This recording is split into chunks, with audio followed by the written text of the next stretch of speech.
அஸ்ஸலாமு அலைக்கும். இந்த குப்பூஸை கட் பண்ணி எண்ணெயில் ஃப்ரை பண்ணி ஒரு சலாட் சாப்பிடுவோமா? ஸ்டார்ட் பண்ணிட்டோம்.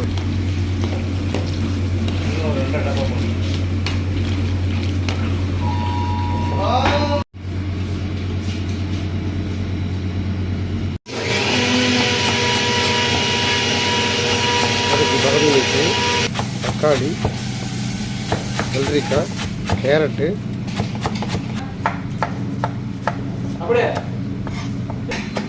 ஸ்ப்ரிங் ஆனியன் எல்லாத்தையும் வெட்டி ஒன்றா மிக்ஸ் பண்ணி கசு, அதாவது முட்டைக்கோஸ் தலை மாதிரி இருக்கும், காய்ச்சி மிக்ஸ் பண்ணி சலாட் சேர்த்து ஊற்றி சாப்பிட வேண்டியதான்.